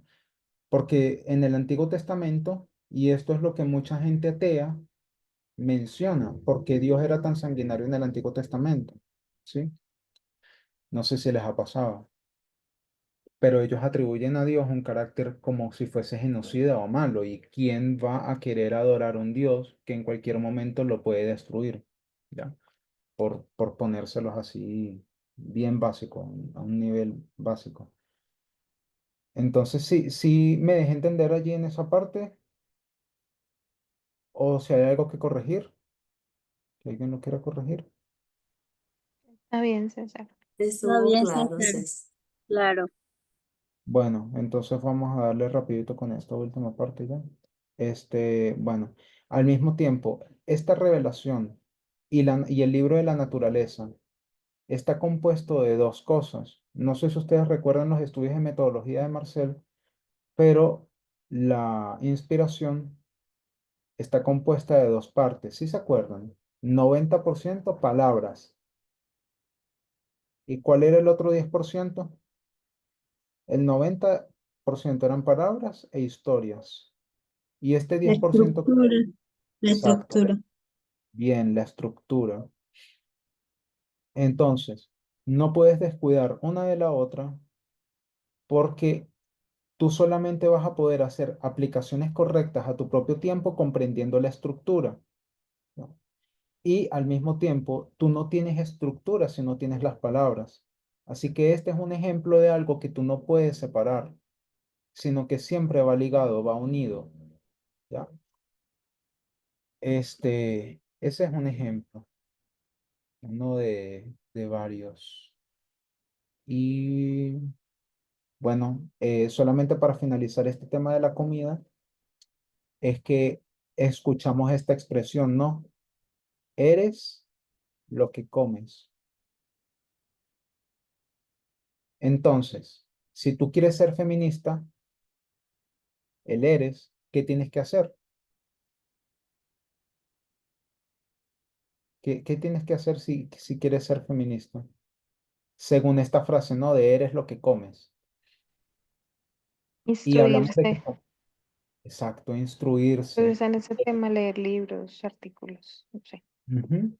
Exacto, y por esa razón es que es tan necesario el media broadcast, libros que nos podamos recomendar, documentales, archivos, etcétera, todo lo que esté relacionado con nuestra prueba, que es el género y la familia, y que obviamente es feminismo radical. Entonces, si tú quieres ser feminista radical, tienes que alimentarte de toda esa información que proviene de esa fuente, del feminismo radical y obviamente llevarlo al contexto apropiado, que es el contexto que vivimos, que es el contexto religioso, ¿ya? Entonces, eso viene a ser como nuestro apalancamiento. Ok, entonces avanzando. Ya, hablando sobre la experiencia del colectivo y del grupo, ya estamos por terminar. Entonces, ok, ya estamos acá. Ya. La experiencia grupal y la experiencia individual. Dios le dio al ser humano el sábado. El día sábado es para eh, disfrutarlo, descansar como humanidad en dos partes, ¿no? Por una parte, una individual, y por otra es una experiencia grupal, ¿ya? Porque, ¿qué pasa? Tú cuando comes, ¿tú comes solo o comes con familia? O las dos, solo, solo con la familia o las dos, de vez en cuando, ¿qué piensan? Las dos. Ujú, claro, las dos, porque uno no siempre va a estar con amigas ni familia. Así que, y además el voto 5 también nos insta a eso, ¿no? A no descuidar el estudio personal ni la preparación personal. Entonces, tenemos una experiencia de sábado individual y una grupal. Les voy a compartir aquí y esta misma experiencia religiosa también se puede llevar, por ejemplo, a lo que es el tema de la Santa Cena o de la comunión, como le digan. Eh, a ver, aquí les voy a pasar esta cita. Eh, Santa Cena, parece que ok, esta. Si alguien la puede leer, pero aquí está. Voy en esta cita de acá.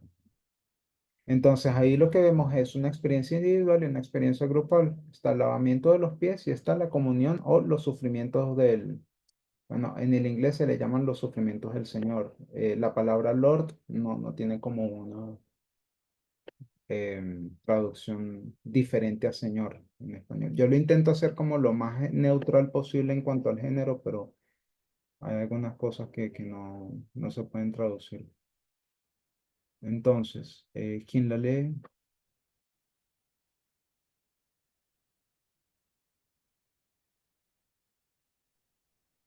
Yo leo.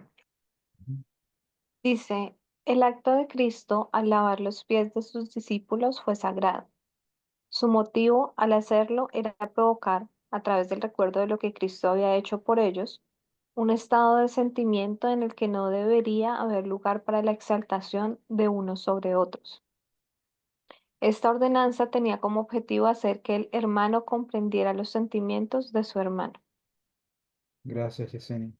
Entonces, vemos allí que una de las principales cosas fue primeramente hacerte recordar a ti el sacrificio, ¿no? Y los sufrimientos de Jesús, a ti como individuo, pero al mismo tiempo hacerte recordar sobre los sentimientos de, bueno, aquí dice hermano, puede ser tu hermana, tu, por decirlo así, tu, bueno, otro miembro de la iglesia, otro miembro del movimiento, ¿ya? Entonces, vemos allí de que hay esta conexión, ¿no? De lo individual y lo grupal. Es una experiencia que no se puede separar, ¿ya? O por decirlo así, también en otro contexto, Cristo, un individuo, se casó con una iglesia, ¿ya? Y la iglesia, habíamos dicho antes de que la iglesia era ¿qué cosa? ¿Un conjunto de qué? Un conjunto de individuos o de personas. Entonces vemos que también aquí hay una experiencia individual y una grupal. Jesús dijo que su familia eran los miembros de su iglesia, ¿ya? Entonces, una de las cosas que también se enfatiza, o sea, tomando en cuenta esta idea de lo individual y lo grupal, es de que el testimonio de grupo o corporativo es también intercambiable con el testimonio individual, como lo habíamos dicho antes. El individuo crece dentro del grupo y el grupo crece al tener a un individuo, ¿ya? Entonces es una relación que al retroalimentarse beneficia, ¿ya? A ambos, porque una iglesia no se puede conformar de solamente una persona, tiene que haber por lo menos dos, ¿ya? Como Jesús lo dijo, no recuerdo cuál era el texto. Si hay dos o tres reunidos en mi nombre, ahí estoy yo, es porque ahí está Cristo, es porque es un cuerpo ya de creyentes. Y no es una sola persona la que hace todo un cambio, sino un grupo. Y bueno, tomando en cuenta entonces este último punto que se hizo sobre el grupo y la parte corporativa, me gustaría entonces ya terminar con este último, esta última parte, ¿ya? Del estudio que consiste en comparar y contrastar algunos textos con Daniel 11:41, que es la ley dominical, ¿ya? Entonces los voy a pasar aquí rápido. Ah, pero es que están en inglés. Bueno, déjenme traducir aquí rapidito. Porfa, si alguien tiene alguna idea que quiera aportar más sobre el tema individual y grupal, crecimiento individual, mientras voy traduciendo acá, pues sí, por favor. Bueno,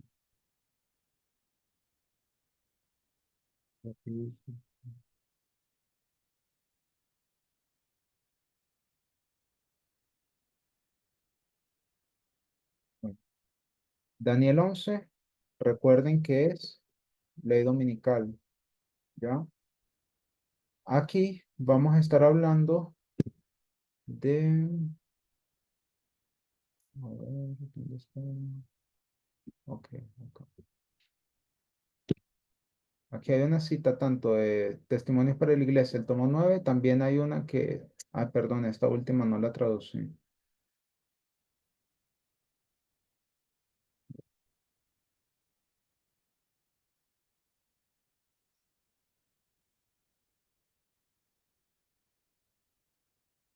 Y segunda de Pedro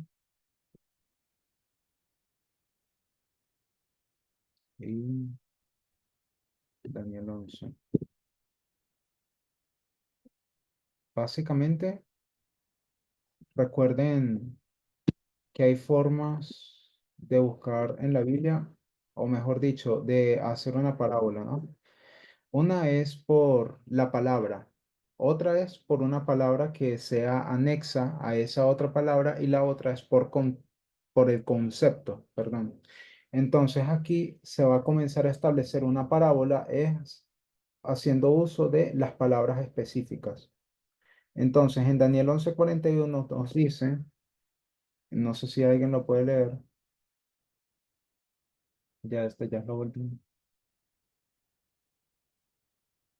Primero, César. El Padre y el Hijo tienen cada uno una personalidad. Cristo declaró, yo y el Padre uno somos. Sin embargo, fue el Hijo de Dios quien vino al mundo en forma humana, dejando a un lado su manto real y su corona real. Vistió su divinidad con humanidad, para que la humanidad, a través de su sacrificio infinito, pudiera llegar a ser partícipe de la naturaleza humana y escapar de la corrupción que hay en el mundo a través de la lujuria. Ok. Entonces vemos aquí que se menciona cuáles palabras. Se menciona la palabra escapar, se menciona la palabra lujuria, ¿ya? Y la otra palabra. Mm, ok. Corrupción.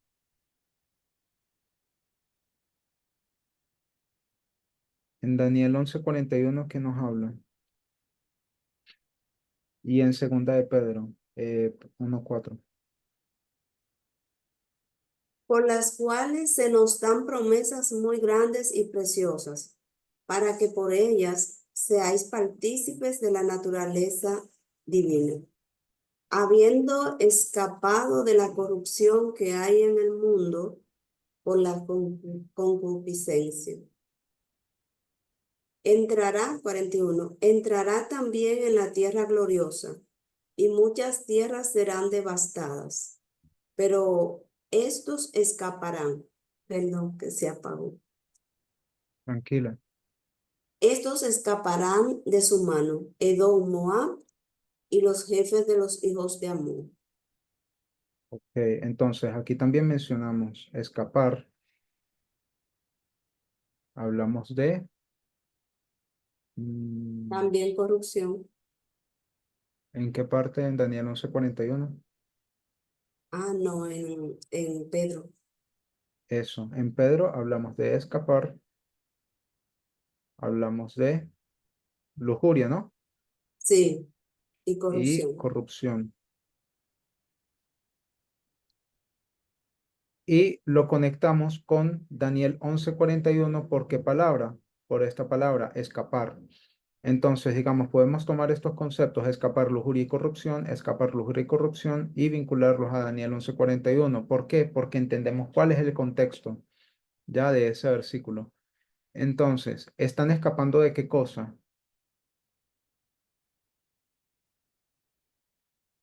¿De qué cosa la gente está escapando? Lo dice allí, ¿no? De la ¿De corrupción qué de cosa la gente? Babilonia, La corrupción. ¿Y qué otra palabra usa? de la lujuria, La lujuria. Entonces ellos están escapando de la lujuria. ¿Y qué es la lujuria?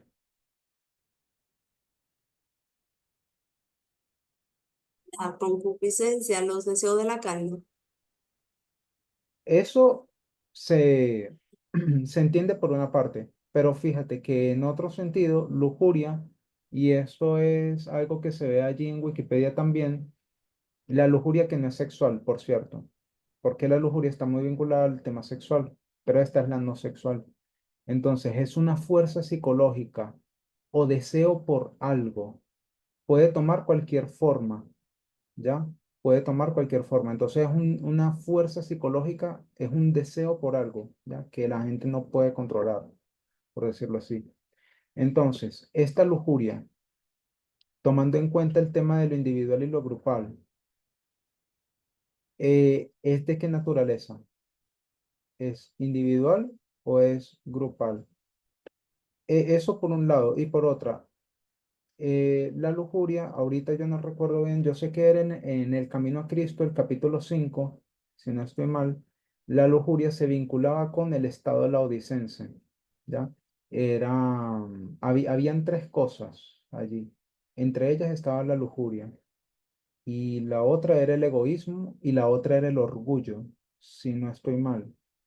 Esas La tres, codicia también está ahí, ¿no, la César? codicia también. Bueno, según el concepto que nos acaban de dar, que es una fuerza psicológica o deseo por algo, pudiéramos decir que la lujuria, o sea, esto haciendo muchas salvedades, ¿no?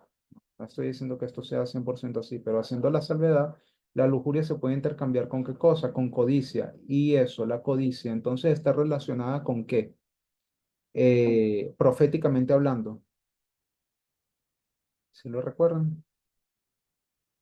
Con A la nivel de Odisea. profecía, la Odisea, eso. Entonces, este tema, la lujuria, ¿está vinculado con qué cosa? ¿Lo individual o lo grupal? ¿Con cuál ustedes creen que se enmarca el tema de la lujuria allí? Porque vean, de que ellos están intentando escapar de la lujuria, pero cuando tú estás intentando escapar de algo, ¿de qué intentas escapar? La mayoría de las veces este concepto de escapar, y de hecho el mismo Daniel 11:41 así te lo hace ver, porque habla de una mano, ¿sí o no? Escapar de una mano. Esa mano sabemos que es la ley dominical y esa mano va a atrapar a muchos, pero hay otros que van a quedar libres. Entonces, si está el concepto de escapar y de libertad, ahora yo les pregunto, ¿escapar de dónde? Eh, bueno, les voy a rápido, sí.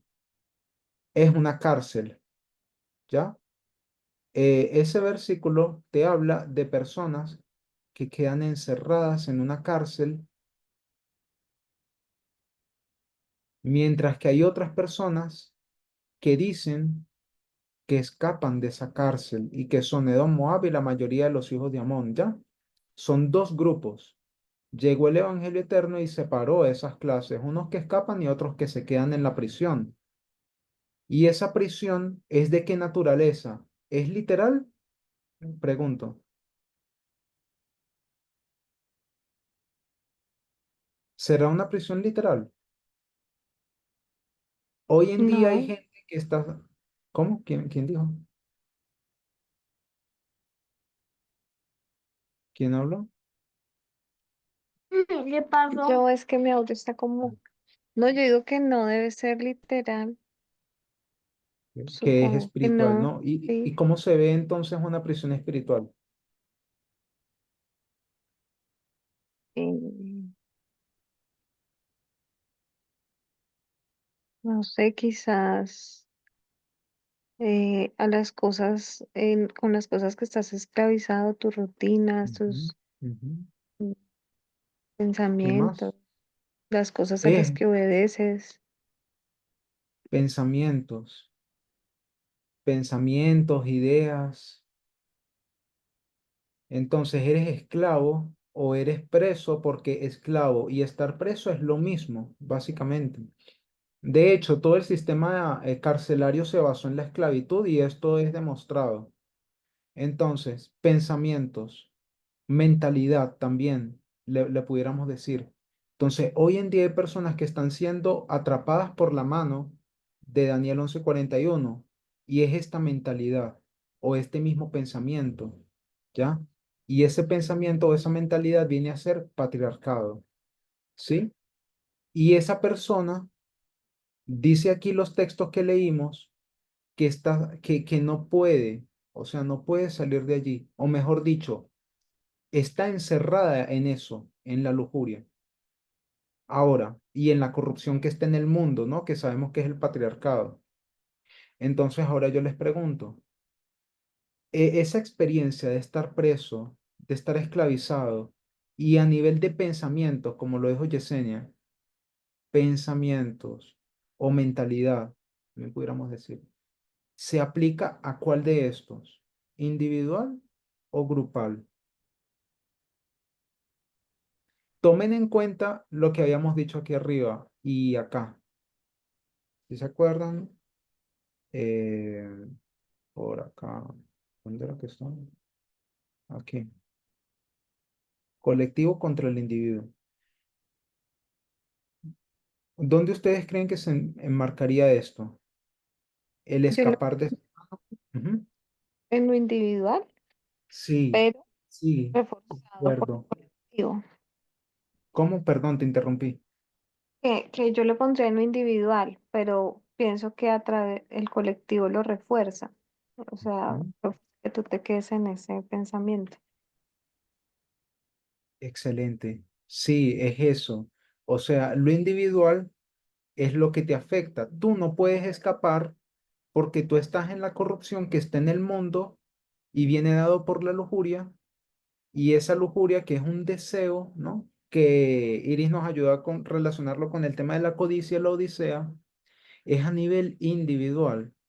Sin embargo, como Yesenia nos estaba recordando, esa experiencia individual se refuerza con la experiencia grupal, ¿ya? Ahora, comparando y contrastando a estos dos clases de grupos o dos clases de adoradores, unos que se quedan en la prisión o en esclavitud mental y otros que salen. Estos que salen, este, y esta es la parte que me pareció más bonita de todo el estudio. ¿Por qué? Porque esta gente está siendo atrapada por la mano de quién. Lo leímos en Daniel 11:41. ¿Es la mano de quién? Recuerden que mano es autoridad. La autoridad de quién se está imponiendo en el mundo y sobre individuos. La autoridad de quién según ese texto.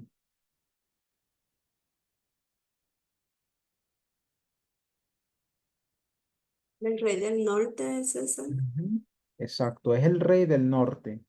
Ahora, la gente que salió de allí, leímos de que hay una forma de escapar. ¿Puedes, por favor, resaltar cuál era esa forma de escapar, Iris, que fuiste la que leíste Testimonios para la Iglesia 968.2? Hay una forma de escapar y aquí estamos comparando y contrastando.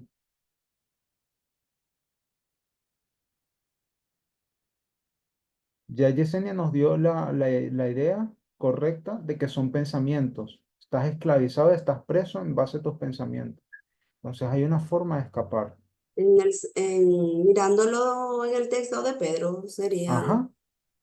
Sí, también, porque estos tres, perdón, estos dos son una repetición de sí mismo. Y Daniel 11 es solamente una conexión que hicimos por este mismo concepto de escapar. Entonces, según Pedro, según testimonios, ¿cómo escapas? ¿Cómo una persona escapa? Bueno, según Pedro, es según las promesas grandes y Ujú. preciosas que en ellas se nos da y siendo participante de la naturaleza divina. Exacto, participando de la naturaleza divina. Por eso era que habíamos mencionado el tema de la naturaleza del hombre. Entonces, la única forma en la que tú puedes escapar es combinando lo divino con lo humano. Participando de esta naturaleza, adquieres esas promesas, ¿ya? Eres justo por la fe y escapas de esto. Y mejor dicho, si aquí tú escapas de este rey del norte, aquí tú te liberas, o mejor dicho, no te liberas, porque esta es la vuelta interesante del tema. Aquí, ¿a qué otra parte tú vas a ir? Porque tienes que ir a una de las dos partes, no tienes tres opciones, solo hay dos opciones. Una opción es esta, que es caer en las manos de este rey del norte, y la otra opción es caer en manos de quién. ¿De quién será?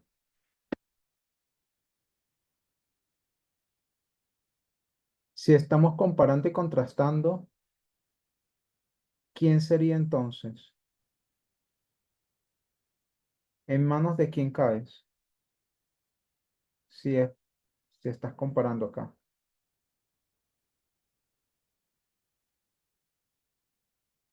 La Odisea. Bueno, ¿cómo? Cae en la Odisea. Mm, pero ¿cómo vas a caer en la Odisea si aquí tú estás combinando lo humano y lo divino y estás escapando? Este grupo quedó preso. Era lo que yo Este quería ot- decir, perdón, César, antes yo quería añadir que también escapábamos no solamente individual, sino también del colectivo, de la Odisea, por ejemplo, la Iglesia Adventista, que es lo que Exacto. vemos en el 41, que algunos escapan y otros caen. A nivel grupal, el adventismo cae en el 41. Bueno, yo les voy a dar aquí la respuesta rápida que estaba buscando para adelantar, porque vean, aquí en el rojo, ¿no? Tienes al rey del norte y aquí en el azul tienes al rey del norte, porque acuérdense que ¿quién es el rey del norte real? Es Dios, ¿no? Isaías 14 lo dice, de que Satanás solamente quiere sentarse a los lados del norte, que es donde está el trono de quién, de Dios. Entonces Dios es el rey del norte. ¿Y Satanás es quién? Es el falso rey del norte. Entonces aquí tú caes en las garras de ese falso rey del norte, ¿ya? En Daniel 11:41. Y hay otro grupo que sale de esas manos de ese falso rey del norte. Pero entonces, por comparación y contraste, ¿a dónde vas a caer? Vas a caer también bajo una mano. Pero esa mano ¿de quién es? Acuérdense que esa piedra es cortada no por mano, pero acuérdense que es no por mano humana, sino por mano de quién. Divina, Exacto. Entonces aquí tú vas a caer también en sujeción, pero ¿de quién? del Rey del Norte verdadero. Exacto. Vas a caer en la sujeción de ese verdadero rey del norte que es de Dios. Y ahora sí, ya hemos terminado con el estudio, con el siguiente pensamiento. Y me perdonas, Yesenia, yo sé que, mira, me extendí mucho, pero es que era un tema de tres partes. Intenté resumir la segunda parte, o sea, el tercera parte y la segunda la intenté resumir en una sola, entonces por eso fue que me llevó Perfecto. mucho más. Y me disculpo con ustedes por tomarles el tiempo, pero es que sí me hallé muy interesante esta última parte porque me parece un buen ejercicio de comparación y contraste. Y es que es lo siguiente, la idea es de que nadie en el mundo es libre, ni nadie de los que estamos aquí es libre. Tú siempre vas a caer en manos de alguien, del falso rey del norte para perderte o del verdadero rey del norte para salvarte, pero siempre vas a estar en sujeción. Y eso lo que nos hace a nosotros pensar es de que la idea de la libertad absoluta es una farsa. Nadie es completamente libre, ¿ya? Siempre vas a estar sujeto. Y en este caso, tú vas a estar sujeto a qué cosa? A Dios y a sus leyes, tanto como individuo como grupo, ¿ya? Entonces, de igual forma, esta gente que defiende al falso rey del norte, individual y grupalmente, están presos. Aquí no pareciéramos que estuviésemos presos. ¿Por qué? Porque al final del día, estar sujeto a la ley de Dios, esa es la verdadera forma de cómo tú ves la libertad. Perdón, sí, la libertad. Esto también lo pudiésemos decir en el caso del rey del norte falso, que es una falsa libertad, la que él propone y que los lleva a estar presos. Y en el caso del rey del norte verdadero, él te lleva a la verdadera libertad, pero esa libertad no es absoluta. Siempre esa libertad viene con ciertas condiciones. Por eso es que esa idea de la libertad absoluta siempre fue una mentira satánica. En verdad, Satanás nunca llevó a sus ángeles ni a la gente que le siguió a vivir una libertad absoluta. Siempre los llevó a vivir una mentira en esclavitud, ¿ya? Solamente que aquí tú lo ves como una esclavitud autoritaria, Mientras que en el caso de Dios tú no lo vas a ver como esclavitud. Aunque tú estés sujeto a leyes, nunca lo vas a ver como esclavitud, porque vas a tener derechos humanos, vas a tener garantías, ¿ya? Todo va a estar como debería de funcionar, ¿sí? Entonces, eh, esto último, cuando se menciona, ya, voy a leer un extracto de un estudio de la anciana Terry que se llama Patriarcado y Terrorismo. Es corto. Y Catherine Di Brignaya, ella lo menciona durante su estudio, la tercera parte de este tema, de lo que Dios unió. Y dice, ella está citando a Robin Morgan. Robin Morgan fue la que escribió el libro de The Demon Lover. Y dice, Robin Morgan dice, si tuviese que nombrar una cualidad como la genialidad del patriarcado, sería la sectorización, la capacidad de institucionalizar la desconexión. ¿Cuál es la genialidad del patriarcado? Es más, se los voy a pasar aquí por el grupo para que lo vayan leyendo junto conmigo aquí. Esta es una cita textual del estudio de la anciana Terry. Entonces, ¿cuál es la genialidad del patriarcado? ¿Cuál es el poder intelectual detrás del patriarcado? Es la habilidad de sectorizar, poner en cajas o compartimientos. Estamos condicionados a hacer eso. Intelecto separado de la emoción, pensamiento separado de la acción, ciencia separada del arte, la tierra separada de sí misma.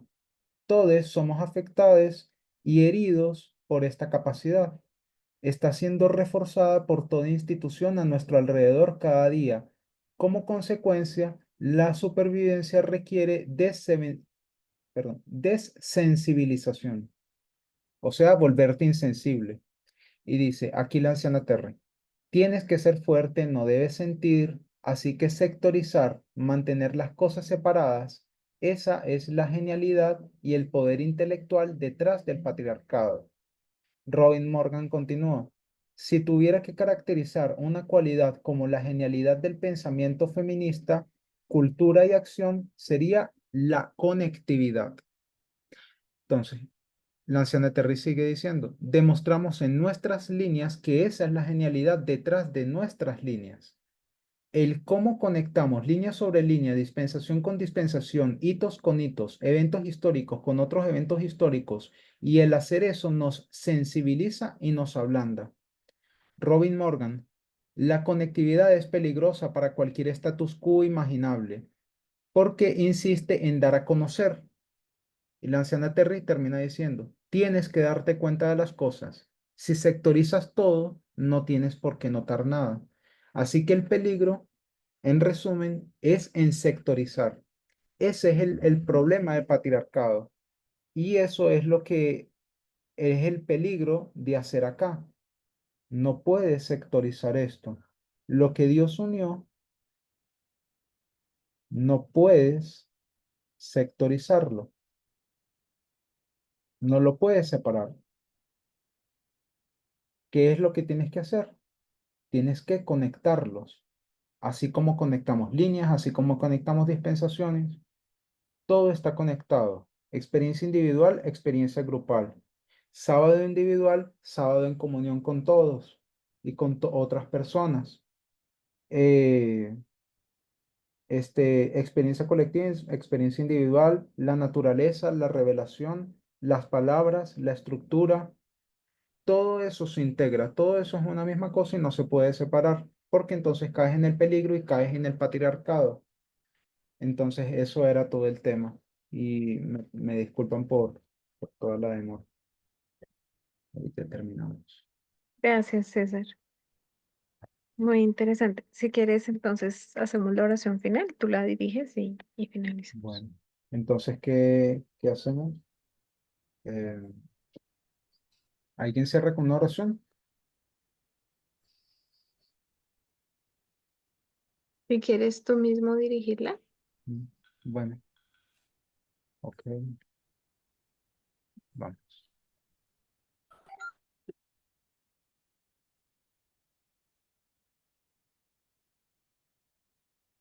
Nuestro buen Dios, estamos muy agradecidos por los mensajes que tú nos has dado. a través de tus mensajeros, de la anciana Tess, de la anciana Parminder y de otras personas que también siempre has levantado para instruirnos en justicia, por cada una de las maestras, maestros que se han levantado y pues nos ayudan, ¿no? En este camino, que tú puedas permitir también que podamos siempre disfrutar de lo que es esta experiencia grupal, de podernos reunir, de ver cuán privilegiados, privilegiadas somos, de poder compartir todos estos temas, mensajes, de enriquecernos, que por favor todas las palabras pues que se hayan mencionado aquí, el estudio, cada cita, pues que sea bien meditada y que sea bien recibida en en el corazón de cada uno, que podamos seguir creciendo y conociéndote y tengamos siempre ese estímulo intelectual de quererte buscar, que no nos falte. Y muchísimas gracias te damos, ¿no? Por este día de reposo que nos permite podernos concentrar en esto, en la búsqueda de quién eres tú, cómo se forma tu carácter y de lo que tú representas. Te pedimos entonces que por favor nos acompañes en esta nueva semana que ya inicia, que puedas acompañarnos en nuestros planes, que por favor puedas acompañarnos en el trabajo, con nuestra familia, que nos ayudes y nada, y que podamos siempre escuchar tu voz allí. Bendícenos entonces y guárdanos bajo tus alas, en el nombre de Jesús. Amén. Ahí de verdad que qué pena con ustedes. Gracias, César. ¿Ya? Tranquila. No. Estuvo buenísimo, Ya paró César. Muchas ya paró la gracias. grabación.